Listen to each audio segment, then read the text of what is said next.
What if the biggest economic story of our time isn't a competition but a conquest? For decades, the West has been playing chess, assuming China was playing the same game. We celebrated their opening up to the world, thinking that free markets would eventually make their society look more like ours.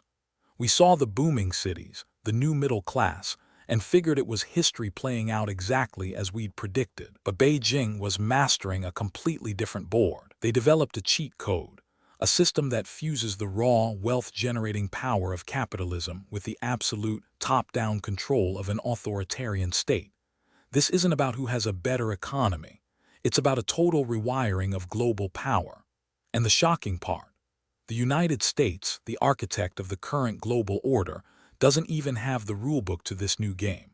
We're still debating tactics for a game our rival has already made obsolete. For over 40 years, the big idea driving Western policy toward China was built on one simple, elegant assumption: engagement. The theory was a beautiful one. Invite China into the global economy, get them to join groups like the World Trade Organization, and capitalism would act like a Trojan horse. Economic freedom, we thought, would plant the seeds of political freedom. As China got richer, its people would demand more rights and more democracy, and the Communist Party's grip would just fade away. They'd become more like us. It was a beautiful theory. It was also dead wrong. We watched as American manufacturing, the bedrock of our middle class, got hollowed out. The numbers are staggering. Since manufacturing jobs peaked in the U.S. in 1979, they've fallen by about 35%. We told ourselves a simple story. It was all about cheap labor, a painful but unavoidable part of globalization. But that story misses the deliberate strategy that was unfolding. It wasn't just about lower wages. It was a state-directed mission to capture entire supply chains. The West saw this as a bug in the system. Beijing saw it as the entire point. This led to a state of constant confusion in Western capitals. For years, we've been hit with headlines predicting the imminent collapse of the Chinese economy. We hear about the ghost cities, vast apartment complexes with no one in them. We read about the mountains of debt. We see reports of slowing growth and a looming population crisis. And by the rules of our version of capitalism, this house of cards should have fallen down long ago. But it hasn't. Despite all the pressure, China's economy has shown a resilience that just doesn't fit our models. In 2025, even with major problems in its property sector and weak consumer demand, its GDP was still projected to grow around 4.6%, a rate that keeps it among the fastest-growing major economies in the world. So, why? Why do our predictions of collapse keep failing? The answer is that we failed to see the system for what it is. The West tends to see economics and politics as two separate things. In China, under the absolute control of the Communist Party, they are one and the same. Every economic decision is a political decision. Every company's action ultimately serves the national strategy. Think of it like a dragon in a three-piece suit. China put on the clothes of Western capitalism, stock markets, corporations, global trade, but it never changed its DNA. It learned to speak the language of the market, but only to serve the interests of the party. When Deng Xiaoping launched the policy that's often paraphrased as "to get rich is glorious," the West heard the start of a capitalist revolution. Beijing heard the sound of an engine being revved up. An engine it would use to power its own long-term ambitions. The great miscalculation was believing China wanted to join our game. The reality is, China was just learning our rules so it could write its own. So how did China pull this off? To understand how it defied the predictions, you have to look under the hood of its economic engine. What you find isn't really capitalism, and it isn't communism. It's a ruthlessly effective hybrid, a new kind of beast often called party-state capitalism. And this isn't some messy compromise. It's a system deliberately designed for one thing: strategic dominance. Picture a two-level economy. On the top level, you have the commanding heights. This is where China's giant state-owned enterprises, or so, live. These aren't normal corporations. They are arms of the state, and they have unbreakable monopolies over the most strategic parts of the economy: energy, telecoms, banking, and critical resources. They control the nation's economic lifeblood. Then there's the second level, the downstream. This is the world of consumer goods, e-commerce, and tech, where you see a brutally competitive marketplace. It's where private companies, from tiny startups to giants like Alibaba and Xiaomi, are allowed to fight it out. From the outside, this looks like a free market we recognize. This is the three-piece suit China shows off to the world. But here's the genius of the cheat code. The private sector is unleashed, but it's never truly free. Its success is ultimately guided by the state, which controls all the levers from the top level. The government decides which industries are a priority, and then it opens the floodgates of cash to them. This isn't picking winners like when a Western government gives a small tax break. This is total mobilization. When Beijing decides an industry is a national priority, the entire weight of the state gets behind it. Strategic companies get access to almost unlimited low-interest loans from state-owned banks. They can plan on timelines of 10 or even 20 years, totally shielded from the quarterly profit demands their Western competitors face. A U.S. company that loses money for a decade goes bankrupt. A strategic Chinese company that loses money for a decade might be seen as succeeding in its mission to grab market share. Look at the global market for electric vehicles. It's the perfect case study. This didn't happen by accident. It was a deliberate two-decade plan. The Made in China 2025 strategy started with controlling the supply chain. China secured access to critical minerals like lithium and cobalt with state-backed deals across Africa and Latin America. Then, it poured massive subsidies into building a battery industry that now dominates the world, with companies like CATL and BYD supplying over half of all batteries. With the upstream, minerals and batteries, locked down, the state then fueled the downstream.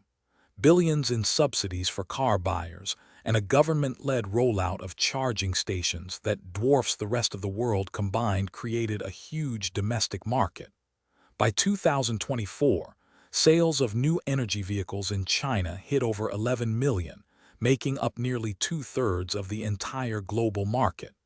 Now, companies like BYD are flooding the world with high-quality, low-cost EVs.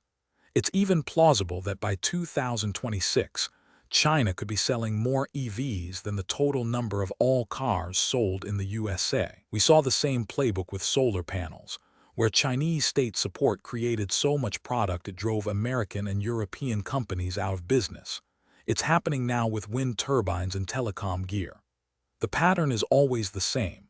Identify a strategic industry, dominate the supply chain, use state money to crank up production, and then conquer the global market with unbeatable scale and cost. This isn't a free market. It's a guided missile. This system is designed to be misunderstood. It shows one face to the world while operating on a completely different logic. If you're starting to see how this cheat code changes everything, and you want to keep exploring the forces reshaping our world, make sure you're subscribed and hit that notification bell. Because the story only gets bigger from here. For years, the world watched China's internal economic miracle with a mix of awe and suspicion. But the true revelation, the moment the cheat code's power became undeniable, wasn't what it did inside China. It's what happened when Beijing started exporting this model to the rest of the world. It's called the Belt and Road Initiative, or BRI. And it's not a foreign aid program. It's China exporting its state capitalist system on a global scale. Launched in 2013, the BRI is arguably the most ambitious infrastructure project in human history. It's a massive network of ports, railways, and pipelines designed to rewire the world's trade routes so they run through Beijing. The price tag has already blown past $1 trillion, touching over 150 countries, and binding them to China's economy with hundreds of agreements. On the surface, the goals seem simple enough. Build infrastructure in the developing world and create new markets for Chinese products. But the real vision is much deeper. It's about securing access to resources, creating geopolitical dependency, and building a parallel global system where China makes the rules. Some have compared it to the old British East India Company, a corporation that acted as the spearhead for an empire. The comparison isn't perfect, but the core idea of using economic tools for strategic goals is the same. China isn't sending governors, it's sending engineers and bankers. It isn't conquering territory with armies, but with debt and concrete. The mechanism is shockingly simple. A developing nation needs a new port. A Chinese state bank steps in with a huge loan. That loan often requires the country to hire a Chinese state-owned company to build the project, using Chinese materials. The country gets its shiny new port, but it's now locked into a long-term economic relationship with Beijing, often with heavy debts that give China huge political leverage. Critics call this debt trap diplomacy, and the poster child is the Hambantota port in Sri Lanka. When Sri Lanka couldn't repay the Chinese loans used to build it, the country was forced to hand over the port to a Chinese state-owned company on a 99-year lease. Just like that, China has a strategic foothold on a major shipping lane in the Indian Ocean. But the BRI is more than just individual projects. It's about creating entire economic corridors that serve China's grand strategy. The most important is the China-Pakistan Economic Corridor, or CPEC, a flagship project initially pegged at over $62 billion. It's a network of roads, railways, and pipelines running from western China, over land through Pakistan, to a deepwater port on the Arabian Sea. The strategic value is breathtaking. CPEC gives China a direct route to the Indian Ocean, bypassing the Strait of Malacca, a choke point that the U.S. Navy could blockade in a conflict. It's a geopolitical escape hatch, bought and paid for. And now, the strategy is evolving into BRI 2.0. The focus is shifting from huge megaprojects to what they call small but beautiful investments in green tech and digital infrastructure. Now, it's Chinese companies like BYD and CATL, fresh from their state-fueled dominance at home, leading BRI investments in solar farms and 5G networks abroad. This is the cheat code going global. Build the hardware of the 21st century, then install the Chinese-made software that runs it. This brings us back to the harsh reality from the beginning. The U.S. and its allies have been playing chess, a game with clear rules and a shared idea of what it means to win. China, meanwhile, has been playing Go, a game of strategic encirclement, where the goal isn't just to take pieces, but to control territory and slowly make your opponent's position impossible. The competition is completely lopsided. A Western CEO answers to shareholders and has to deliver profits every 90 days. Their Chinese rival, backed by the state, might have a directive from the Communist Party to capture 50% of a global market in a decade, and profit doesn't matter. They're given nearly unlimited capital and told to win at any cost.